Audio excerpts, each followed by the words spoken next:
Historically, marches have been incredibly important in social justice movements. When they come at the right time and they're big enough and they're focused, you can have a transformation of the public consciousness in a way that's critical to move that issue forward. It happened with the women's suffrage movement. It happened in India for Indian independence when Gandhi marched to the sea. It happened during the 5-day civil rights march from Selma to Montgomery. And it happened in 1986 with the Great Peace March, when that huge march went across the country from LA to DC. And that's what we need to accomplish on this issue, this climate crisis. We need to mobilize Americans to get their act together, to jump on board and help fight this battle before we run out of options. Because there ain't no power like the power of the people, because the power of the people don't stop. Say what? There ain't no power like the power of the people, because the power of the people don't stop. Say what? There ain't no power like the power of the people, because the power of the people don't stop. Say what? There ain't no power like the power of the people, because the power of the people don't stop. Say what? Hey there, I'm Catherine Strang. I'm here with the Earth Kids, and I can hardly believe how awesome all of you are. Mostly the climate marchers, how you walked across the country just to get to Washington, D.C. to tell the president that we need change. We need to stop this. Yeah. We all are the people. We all have a say in what happens to our life in our communities. We all deserve clean air, clean water, and to experience wildlife. All of these things are in danger. Together, we all can stop this. I am young, but I am not small. We are all the future. We need to protect it. We can and will do big things for our Earth. Thank you for helping me, us, protect our Earth. Earth Kids is all about having fun in the outdoors and stopping cracking. Sometimes we go on nature hikes. We also do water testing in the parks. We're trying to help other parks just the same as ours. Hi. Would you like to learn about Earth Kids? If your answer is yes, then you're in for a treat. Earth Kids is all about protecting our parks and having fun. We usually have nature outings and test water. Sometimes we just go to another park. We have lots of protecting involved with our parks. We had a lease signed to drill in Deer Lakes Park about a year ago, but they haven't started drilling. You can go to my website. www.earthkidsswpa.wordpress.com, and you can leave in the comment box. We also have a quiz to help us decide our next outing that you can fill out. My favorite animal? Let's think. I love pandas. They're just so fuzzy. Actually, my aunt adopted 4 pandas in Asia for me for my birthday, so that we could donate money to them to save their habitat. Hello, climate marchers. Thank you. And hello, I forget what this town is called. Wherever we are. Butler. I thank you all for coming and that very warm welcome. Thank you for coming and that very warm welcome. I love you guys all, and I hope that you guys can make a change with all of us. And I'm very sorry about all the fracking that's happening in your state, and I'm just bummed about it.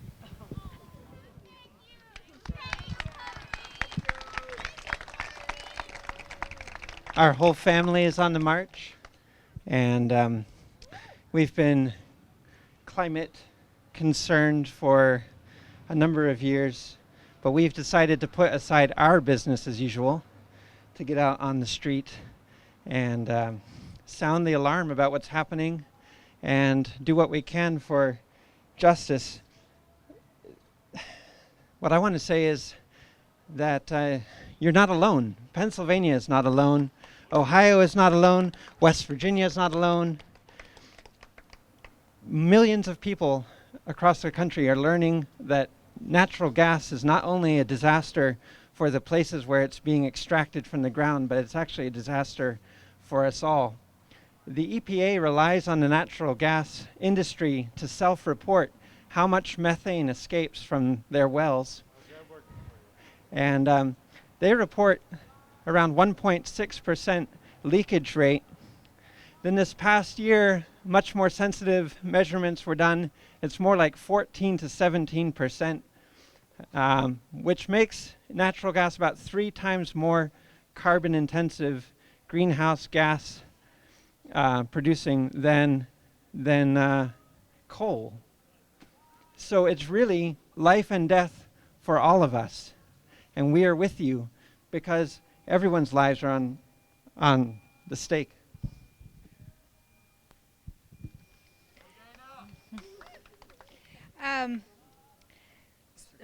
We are all working very hard. We're all fighting for very important things, the most important things that we know. And I want to share compassion for all of the hardship that we experience in the day-to-day. And oh my God, I didn't get those flyers printed. Oh my God, my phone is still on the charger and I'm lost and it's starting. All of those experiences can make it feel overwhelming. On top of the fights that we have locally, and then oh my God, the planetary fight for survival. I just want to encourage people to feel feelings. It's appropriate for us to be feeling feelings right now, including anger, and not only anger, not being stuck in anger, but also despair is appropriate. We come from the angle of studying the climate, the biggest picture of what's happening to all of the systems, and as time passes, and it doesn't look actually like we're winning any fight at all, not any fight to survive. We still have to try, and we still have to celebrate every little fight that we win. But we can't do this. We can't do everything that we do, just like Lee is saying, for the hope that we will be able to recreate our world as it should have been all this time. We really have an opportunity to learn to love before we die. And I hope that we can all come to that place as we fight this fight. Thank you.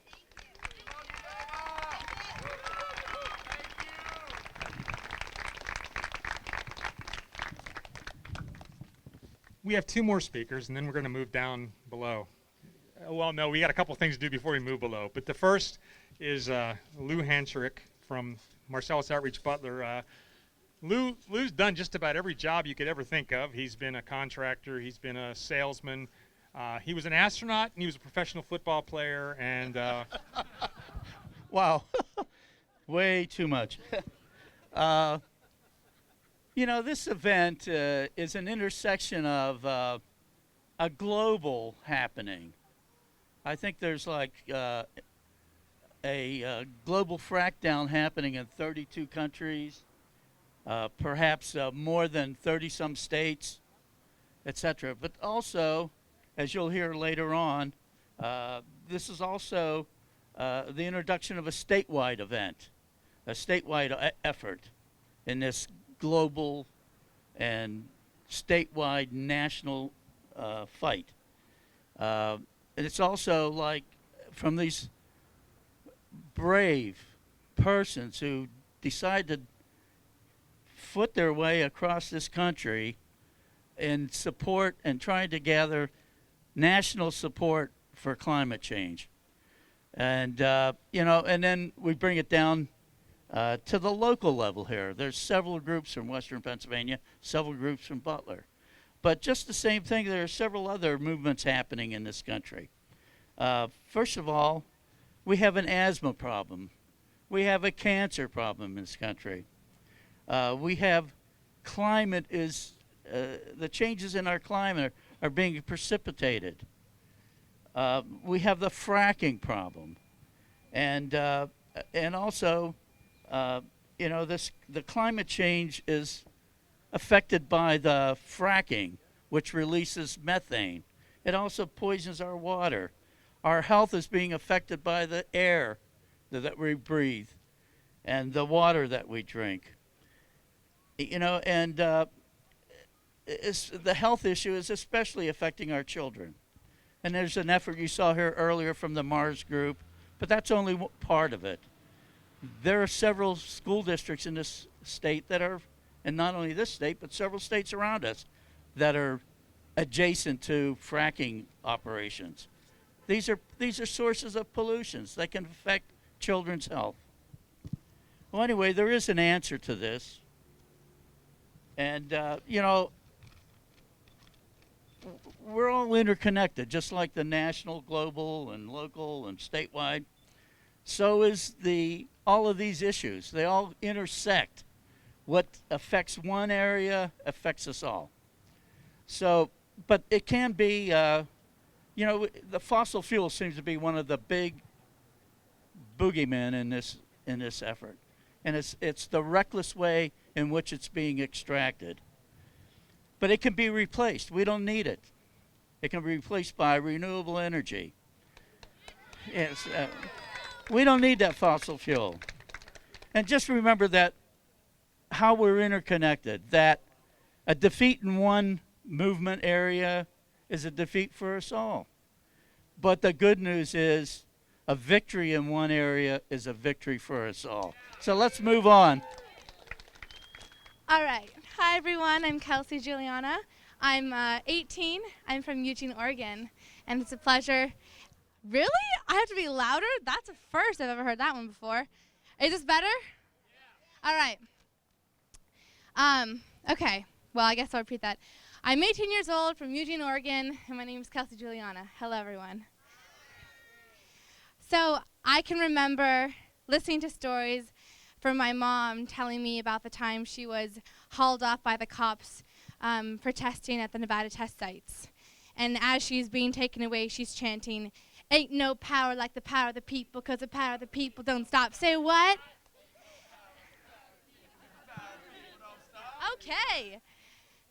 I remember my dad holding me on his shoulders as we're chanting with signs in our hands as a little 5-year-old me outside our courthouse in Eugene against clear-cutting old-growth forests in the beautiful bioregion of Cascadia, my middle name, and chanting, "Ain't no power like the power of the people, 'cause the power of the people don't stop." Say what? At 15, I took the state of Oregon to court, telling them that they're not doing a big enough job to protect my future and the future of all the generations to come. At age 11, Scott Martinez took his state of Colorado to court on the same merits. At age 17, Ashley Funk took her state of Pennsylvania to court, saying that you're not doing a good enough job to protect our future and the futures of generations to come.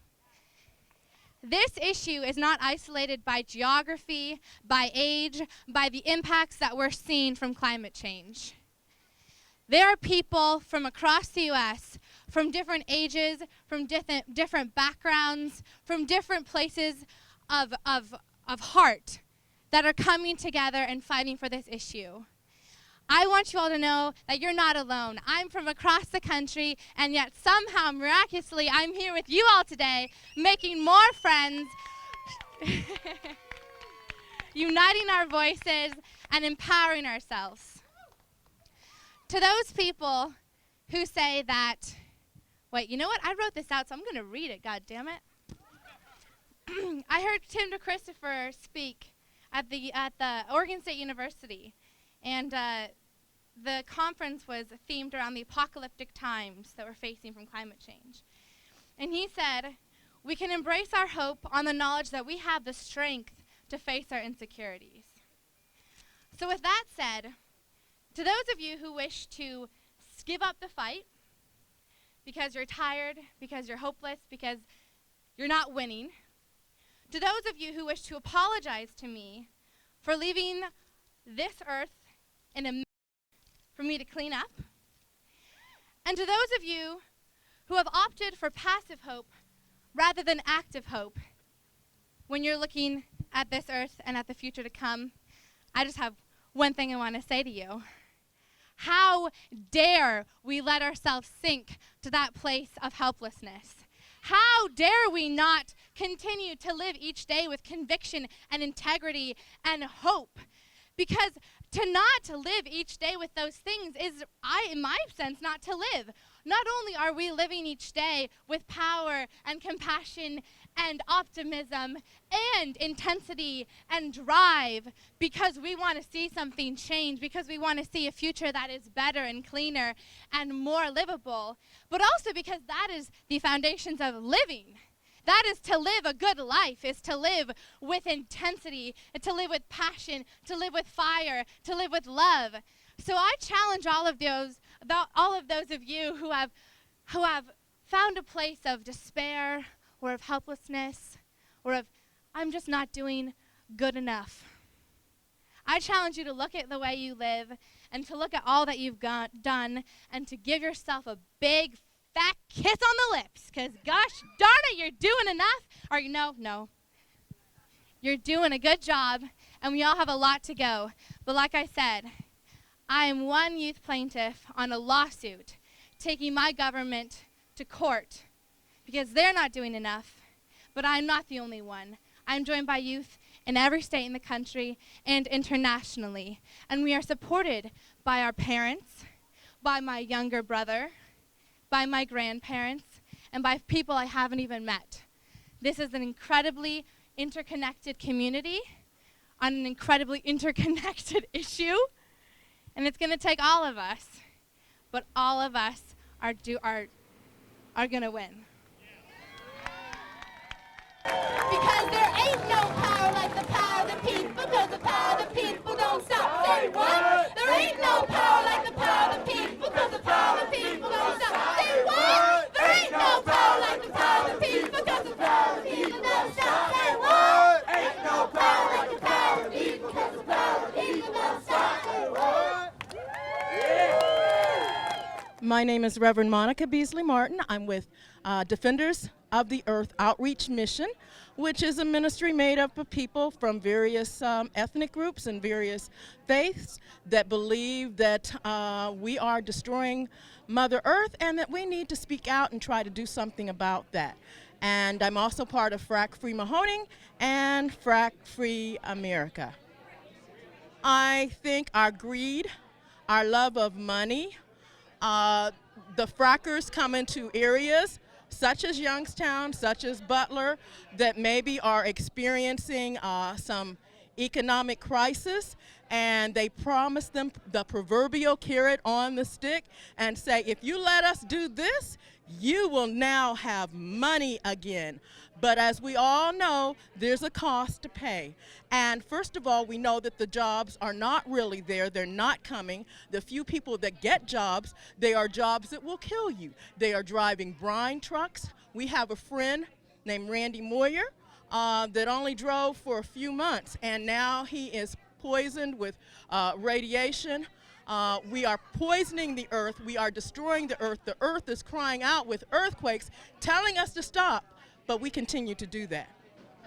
I'm a mama, and I'm a grandmother, and I'm concerned about what kind of land we are leaving, what kind of earth we are leaving to those who are coming after us. I believe that God has called us to be good stewards, and we are not doing that when we frack the earth. And so therefore, as I said, I was from Youngstown, and we had some of the first earthquakes in this area, and that was something to really shake me up. And I believe that you're either part of the problem or you're part of the solution. And I choose to be part of the solution. They can do that. Well, I have a cell phone. It's 330-518-5753. I'm also on Facebook as Monica Beasley, Beasley hyphen Martin, and also on Facebook under Defenders of the Earth Outreach Mission, all one word, on Facebook. Hello, my name is Lisa DeSantis, and I'm from Lawrence County, PA.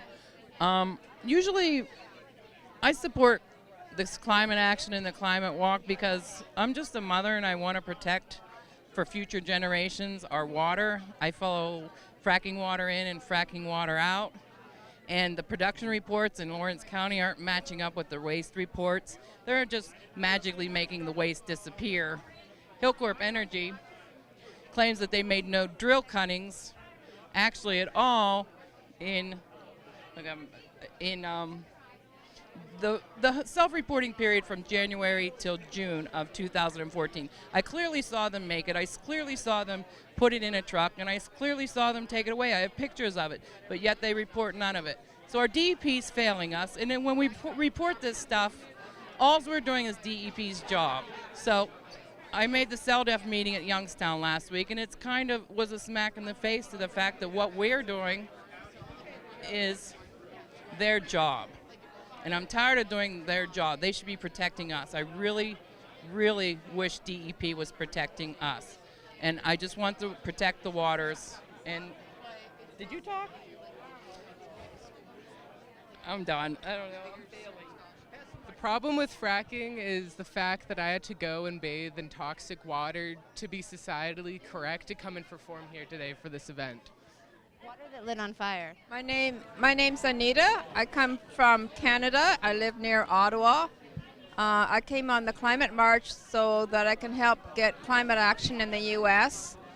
And I'm just absolutely appalled walking through Ohio and now into Pennsylvania to find out that fracking is going on right in people's backyards. Fracking is something I knew about before, but I didn't know that people are having it forced upon them right where they live and in near schoolyards. So I, as a retired school teacher, I'm doubly appalled that that would be allowed to happen to affect school kids. So my heart really goes out to everyone in the fracking zone that I wish I could do whatever I can to help you and realize that we're all in a bigger fight against climate change, and we need to get our governments to act now, and they're going to act because we the people are going to ask them to act. For an entire week, we're going to do our best to shut down FERC's offices, and you all are not too far from D.C., so I just wanted to make sure you knew about that. And if you're interested to get involved, you can talk to a marcher. You can come ask me. You can contact this guy. He's going to getting involved in that. And you can look online. You can Google Beyond Extreme Energy. I think right now the very first result isn't us, but the next few will get you there. But yeah, what? Yeah, and our website, climatemarch.org. Anyway, all right. Thank you very much. My name is Mackenzie. I'm a marcher from the Great March for Climate Action. I'm from Michigan, and my motivation is to protect the earth, protect the diversity of the earth for the future generations. And really, for me, it's not really about humans per se. It's about diversity on this earth. And if that means that we have to sacrifice ourselves for the betterment of life on this planet, then so be it. But I've seen a lot of environmental injustice in my life. I've seen people suffering, animals, plants, mountains, rivers suffering, and none of that's right. I know it's not right, and we got to fight for what is right. That's the rights of nature, the rights of people, the rights of life on this planet. So, yeah, and we all have to work together to do this. We have to challenge these powers that be. We have to challenge the big corporations that are sucking the wealth out of our earth and destroying us in the process. So, Yeah, we need to unite. We need to do it now. We don't have any more time to wait, especially with the ticking time bomb of climate change. So when we on the Climate March get to Washington D.C., we're going to be having our week of action against the Federal Energy Regulatory Committee. The following week, the 8th through the 14th of November, is a Trans-Pacific Partnership, anti-Trans-Pacific Partnership week of action across the entire country.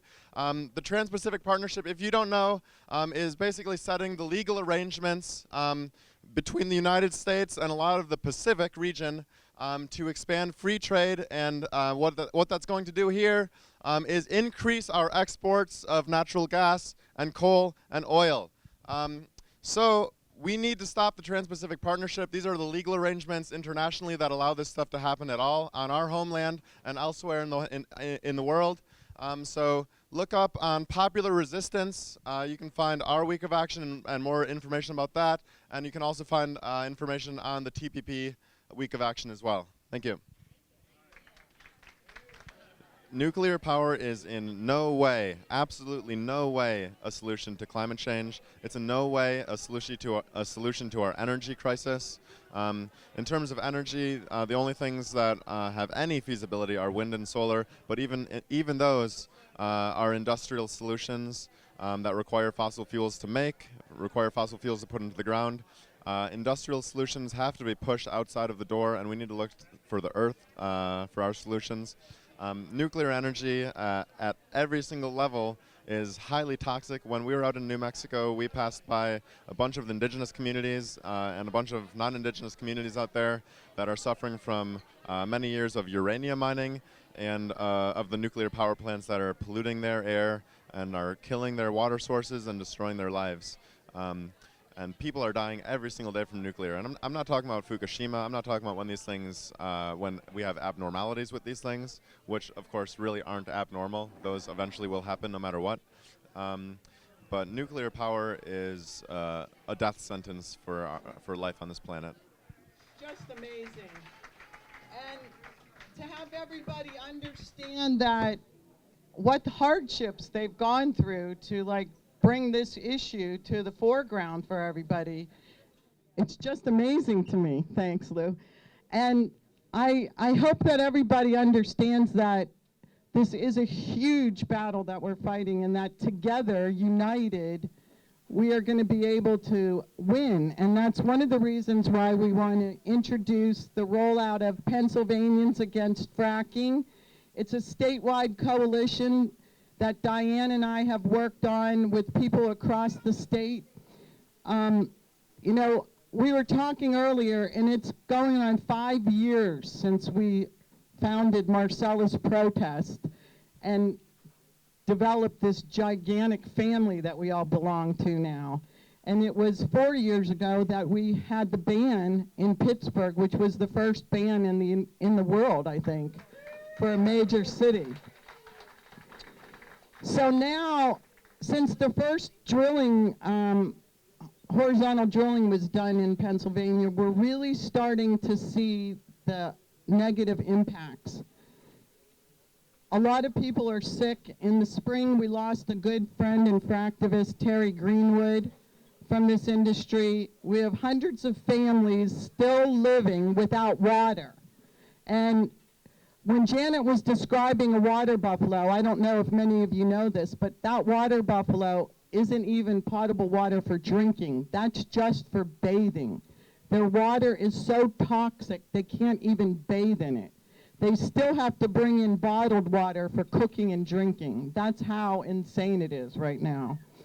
So air contamination is at an all-time high in Pennsylvania, and we know this industry brings a lot of air contamination with it. And Pennsylvania is now 47 in job employment, so where's all the jobs they promised? You know, we just keep hearing from politicians that we're so lucky to be living on top of this Marcellus shale and all of these natural resources that we have, but it must be done right. Well, guess what? It's never been done right. It can't be done right. And so Pennsylvanians Against Fracking, we're trying to get another moratorium on fracking and all infrastructure, any new wells, infrastructure, comprehensive studies on environmental health and safety impacts, and we're asking every organization, every business, every person, every group to join us in this effort, because it's the only way, if we are all together, we're going to be able to win this fight. We just can't allow this to continue. I mean, pretty soon, I don't know, our rivers are now contaminated. We hear all the time about the bromide levels, and that's our drinking water in the cities, not only the rural areas that have well water. So we really can't allow this to happen and continue. So we're all asking you to join us with Pennsylvanians Against Fracking. And in November, on the 18th in Harrisburg, we're going to have a big demonstration and a rollout and tell the new governor, whoever that is, that it's time to halt fracking in PA. We cannot afford or allow any of this to continue. So as a founding member of Marcellus Protest and Protect Our Children and Protect Our Parks, and now Pennsylvanians Against Fracking, I ask all of you that we stay united against this industry and the contamination of our democracy, not only our environment, and let's all work together to try to put an end to this. And thank you again, climate marchers. Thank you so much, and I hope to see you in DC in November. And what I would like to do is invite you to come and walk with us tomorrow. Walk a half a day, walk a day. Get excited and join us to DC. It's a great way to spend your time. Thank you for being